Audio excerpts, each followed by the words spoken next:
Can you really make your own custom board game components using the D1 Pro laser cutter by xTool? Or are the claims made by the xTool company on the website completely bunk? Let's find out together in part 2 of this very special episode of Bits Please. In part 1, a company called xTool sent me their D1 Pro, a relatively inexpensive sub $1,000 US laser cutter that I experimented with to make plaques and portraits and a multiplicative miracle that rivals the story of the loaves and fishes. Just kidding, Jesus, don't come for me. Now it's time to get to the good stuff. Can we make board game components? Confession time. I don't like the look of a lot of laser cut stuff. I don't like these models. I think they look tacky. And I don't much care for wooden board game inserts because I think they have a usability problem. Compared to plastic inserts, the wooden ones are finger unfriendly. The only things I've ever wanted to make on a laser cutter are custom wooden meeples. I can make killer inserts on my 3D FDM printer. I can do fantastically detailed miniatures on my resin printer. But those elusive wooden meeples, they're the real plum, aren't they? First, let's pick a game. One that already has a ton of wooden meeples, so nobody will mind if we add a couple more. I went with Everdell, despite my passionate disdain for Starling Games as a company. If you have the wherewithal and a grappling hook that will support your weight, do not buy any games from these people. Take a taxi down to their warehouse, break in, and steal a copy. Or just commission James Wilson and Andrew Borley to make you a bespoke custom board game and call it Neverdell. There's nothing wrong with those two guys. I think they just fell in with the wrong crowd, and I'd hate to see them punished for it. On their website, xTool claims that the D1 Pro 10-watt laser cutter can cut through 10 millimeters of material, including wood. And that's convenient and important because wooden meeples are exactly 10 millimeters thick. So, let's put that claim to the test. Everdell already has so many flippin' forest meeples I can't even, from cardinals to tortoises to butterflies to bats to tiny little Bon Jovis with their big floofy mullets. So what type of animal is missing from this menagerie? I got it. Kangaroos. Step 1, draw the shape in a vector art package of your choosing. Step 2, export it as an SVG and bring it into the xTool Creative Suite. By this point, my free 30-day Lightburn trial had long since expired, and I would much rather enjoy the convenience of sending print jobs remotely over tethering the machine to my laptop. Step 3, begin the trials! I still don't know what kind of wood I should be using, but because the Air Assist module and the soft shell enclosure put me in the poorhouse, I decided to go with the cheapest option possible. 1/2-inch birch plywood. Now, Ryan, you say, 1/2 inch is 12.7 millimeters, so you're way over. But here's the stupid thing. 1/2 inch of plywood is 10 millimeters exactly. So here we go, test number 1 with no air assist. It didn't cut all the way through, but the line quality is excellent. Test number 2, I doubled the number of passes from 4 to 8. That was way too hot, and despite that, it didn't even burn all the way through. Test number 3, make the laser go faster, decrease the passes. No good, didn't cut through. Test number 4, whoops, I forgot to change anything. Test number 4, Mark II, 10 passes. We're starting to get through, but we've got a long way to go. 10 passes is the maximum number of passes that the xTool Creative Suite will allow you to attempt. So we have to tweak other variables from here. Test number 5, half the passes and cut the speed by 2 millimeters per second. We're getting there, but oh my God. It's at this point I wondered if the wood was the problem. None of the shops in my town sell balsa wood, so I did some research and found that poplar was the wood of choice for laser cutters. So off to Home Depot I toddled, and I picked up a 1/2 inch strip of 2 inches by 2 feet poplar for $3.17. Will it mow my lawn? Here's the stupider thing. A 1/2 inch piece of plywood is 10 millimeters exactly. How many millimeters is a 1/2 inch strip of solid poplar? 13 millimeters. Why? Because the universe hates me. But that wasn't a big deal, right? We can live with that, right?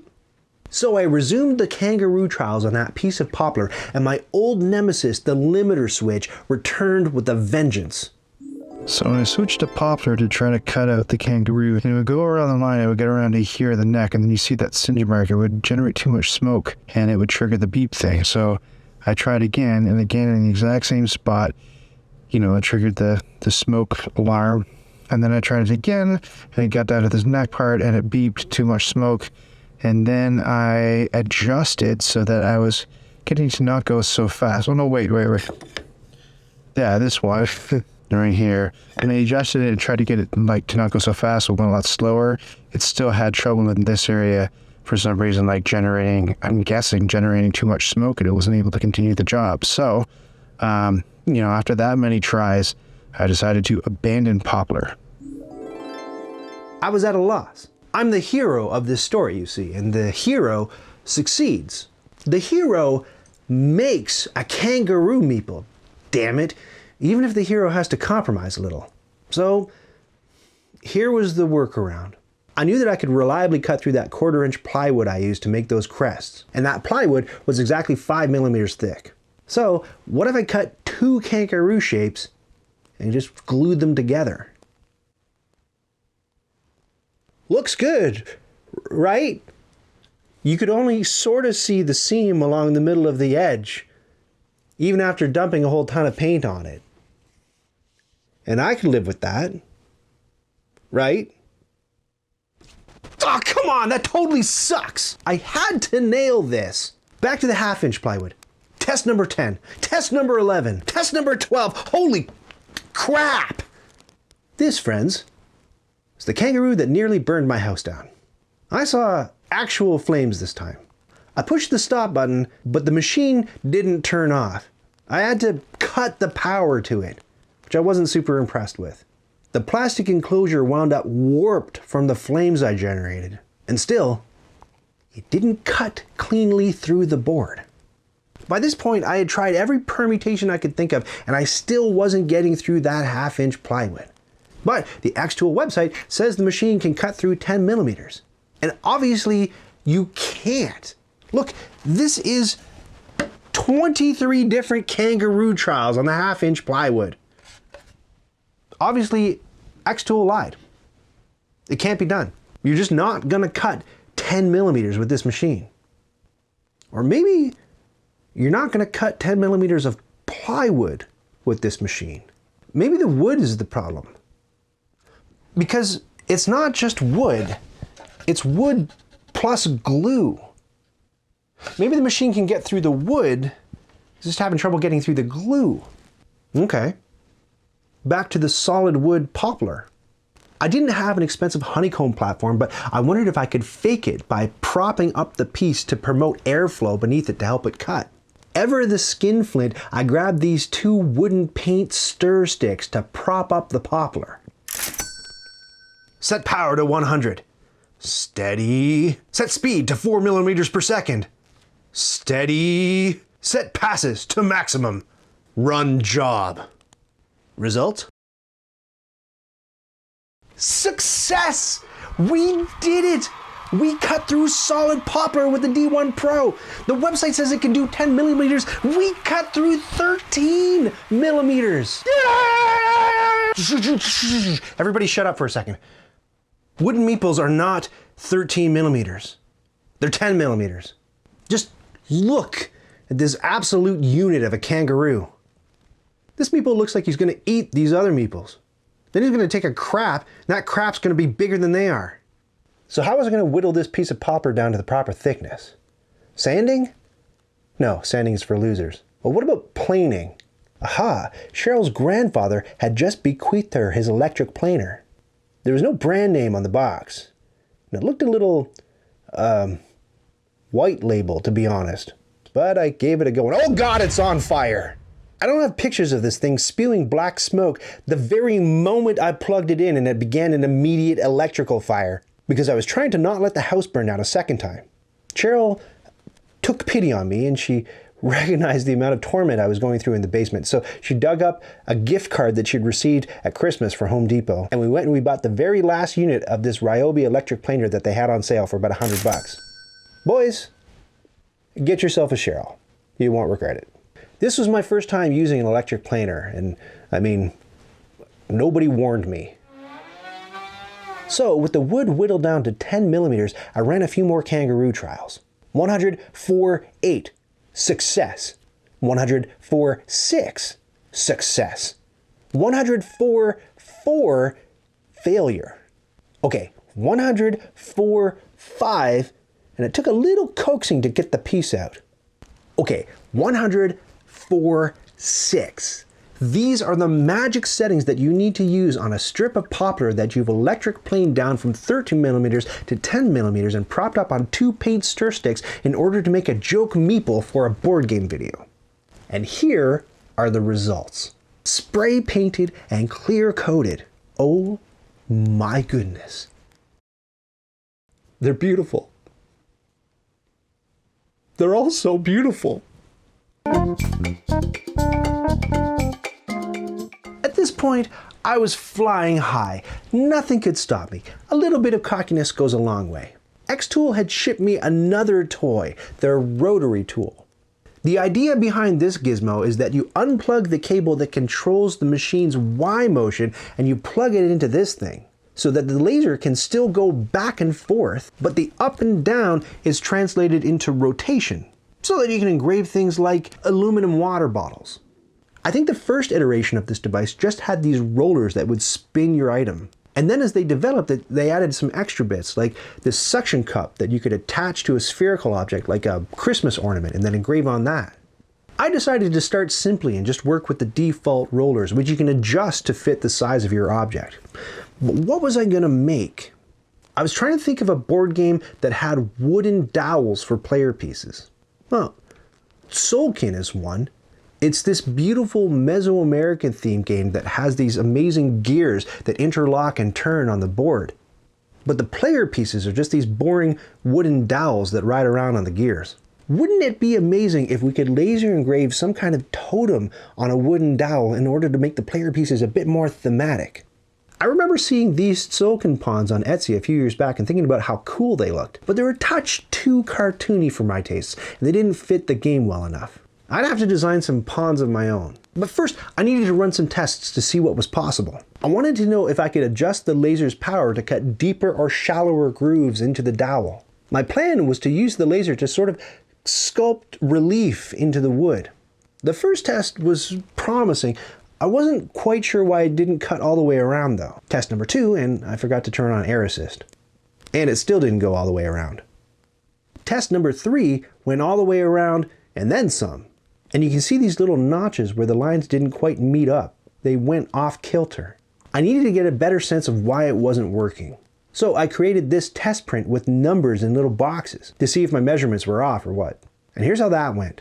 The numbers and the boxes were offset somehow. So I theorized that because they were 2 different shapes, the machine was printing the numbers and the boxes in 2 separate passes. And because the numbers weren't inside the boxes, the machine was obviously not turning the dowel at the same rate for each pass. That's when I figured out what was happening. It was skipping beats because that piece of wood wasn't heavy enough to contact the rollers and cause enough friction. So I looked in the box of goodies to find a solution. To overcome exactly this issue, the rotary tool ships with a chuck attachment. You get rid of the rollers entirely and the chuck grips your object like a set of fingers. It can grip something really small too. I think the tightest you can make this chuck is something like a couple of millimeters. But now with the dowel inside the chuck, it's too high for the laser module to print on. So you have to screw on these riser feet to raise the level of the machine. These used to be a completely separate purchase from the rotary tool, which struck me as a little bit skeezy because they're pretty necessary to the operation. Technically, you can prop your entire machine up on blocks or something, but yeah, I don't know, it'd be hard to level. Anyway, xTool is now starting to bundle those riser feet in with the rotary tool when you purchase it. But then with the riser feet in there, the frame was way too high and the piece was way too low, so I had to prop the thing up on blocks anyway. My next test was a failure because I didn't check the chuck checkbox. In my next test, the numbers print inside the boxes, but the whole strip overlaps itself because my artwork was too wide for the diameter of the dowel. Test number 7 was printer perfect, except for a teensy little gap at the end of the strip. So it turns out that 31.4 millimeters is the perfect width of artwork for this diameter of dowel. I researched a bunch of different totems and put together a mood board in Trello. Now, I'll be the first to admit, none of this is necessarily culturally accurate or appropriate. I did not hire a cultural consultant to help me design these totems. I'm just goofing around here. If you're offended, please address all angry emails to Paul Grogan at Gaming Rules. I drew a design for the pawns based on those source images, a little from here, a little from there. I definitely wanted a nice fat pair of bum cakes because that's thematic, and it's funny and cool because those little guys sit on those gears and ride around on them. I looked up an alphabet of Mayan ruins and chose the one that meant sit and then etched that on the little guy's forehead. I produced 3 different layers of the artwork so that I could etch them at different depths and sort of emulate a wood carving. But the results were way too aggressive. There was way too much detail, and I almost sawed completely through the dowel. It's impossible to tell what this thing's supposed to be. On my next iteration, I flattened it all to a single layer. The feet are too detailed to read properly, the butt cheeks are a little square, the ears are kind of boring, and the headdress is just a confusing mess. But this is looking really good. Nice round butt cheeks, nice level of relief, interesting redesigned ears, and the headdress reads a lot better. This one was good enough to put into production. I had the laser produce a whole strip of pawns down the dowel, and then I used a bandsaw to cut them off. A little sanding on the head, because I'm a loser, some spray paint and clear coat, and I was able to produce these absolutely adorable little seated pawns in the different player colors to ride around the gears in Tzolk'in. I am immensely happy with the way these things turned out, and I've showed them to a bunch of friends, and they can't tell how I made them. Everyone thinks the black bits are painted onto the dowel, and then they realize they're sort of carved in. It's a really neat effect, and it was well worth the effort. The last thing I'll show you is our brand new board game room, which used to be our living room until we finally admitted to ourselves that board games are life. Cheryl got rid of the stupid boring couches and bought the most gigantic table she could find on the estate sale circuit. She picked some preposterous colors and painted one wall orange, redid the curtains, painted this wall blue, and the fireplace a darker blue with a couch to match, and a new brass lighting fixture so we could see what was going on with our failing middle-aged eyes. And then she painted the mirror to match the lighting fixture and painted this end table to match everything else. We added another new light fixture over the drums. For the wall art, we decided we wanted a weird mix of mid-century googie with board game art. So we chopped up a bunch of our expansion boxes and games that we loved but we had a fancier box for. This cover of Wingspan turned out the coolest. We couldn't mat out the game title, so Cheryl carved out the wingtips and tail feathers and overlapped the mat. You can still see the edge of the G in Wingspan down here. The finishing touch was this cool googie piece that I traced and carved with the laser cutter in a combination of that thin plywood and a sheet of MDF that we later spray painted. Cheryl was not prepared for the amount of trial and error and wasted material and absolute heartache that this project would cause, but by this point, I was a bit of a hardened battle veteran. Bring it on, xTool D1 Pro. Bring it on. Oh, look at that, xTool. It took longer than 2 weeks, but if you give me a long time to do something, I'll produce a lot of cool stuff. Now the big question. From the perspective of a laser cutter novice, and this being my first ever laser cutter tool, what did I think of the machine?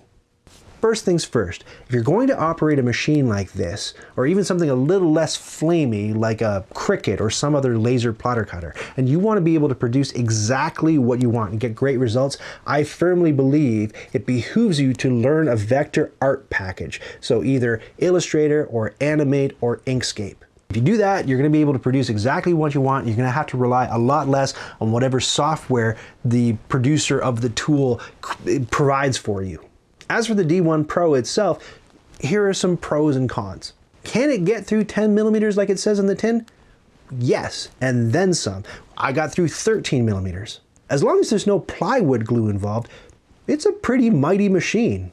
It doesn't have its own enclosure, but that makes it more versatile. Like you could clamp it to a really nice table and etch your design into it. And good luck trying that with a machine that has an enclosure around it.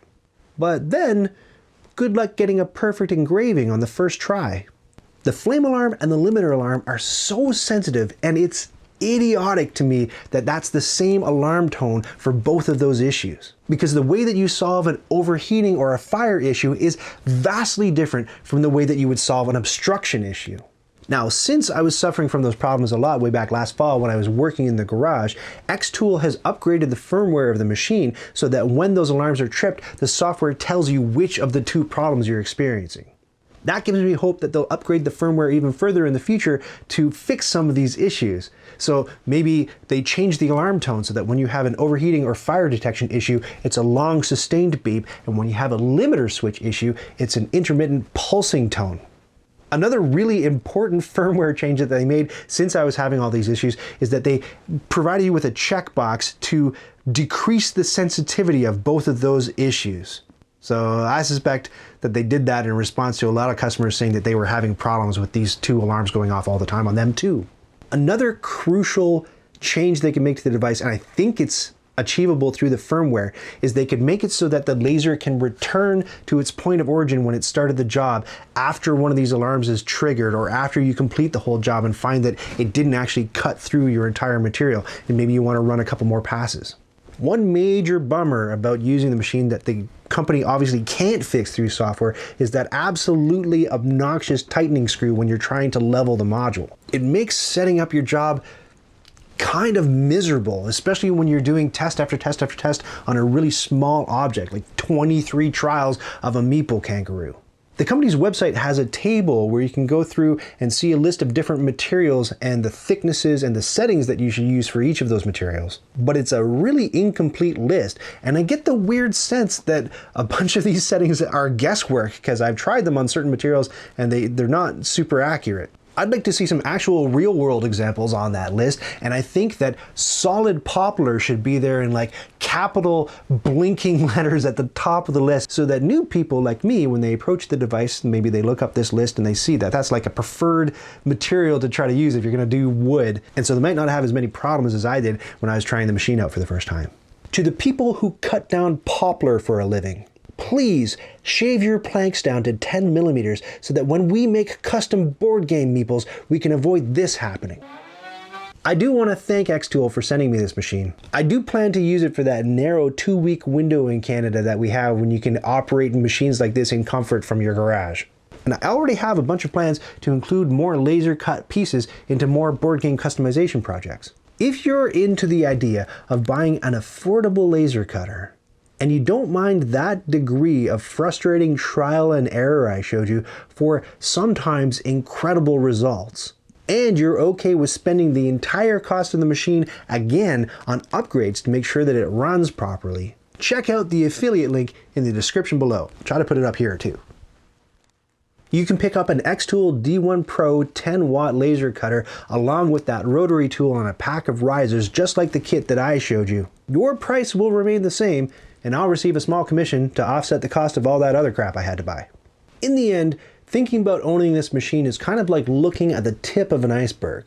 Sure, the thing is a lot less expensive than a bunch of the other laser cutters on the market, but there are also a lot of things missing.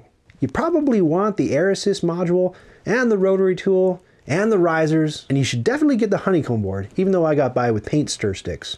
And if you dare to run the thing indoors because you're an idiot or a Canadian or both like me, you need to spend even more money on venting accoutrements and a respirator and on and on and on. In the end, it's kind of like owning a boat. You don't just have to save up the amount of money to buy the boat itself. It's gasoline, it's docking fees, it's rope, it's cocaine-fueled parties with women in bikinis. It's nitro engine boost so you can quickly sail to international waters to evade the federales. There's a lot to it. It reminds me of my very first 3D printer, the Anycubic Mega Zero 2.0. Will it print? Yes, technically, sometimes. But what happens when you spend a lot more money on a much more feature-rich machine? I'll save that answer for an upcoming episode of Bits Please.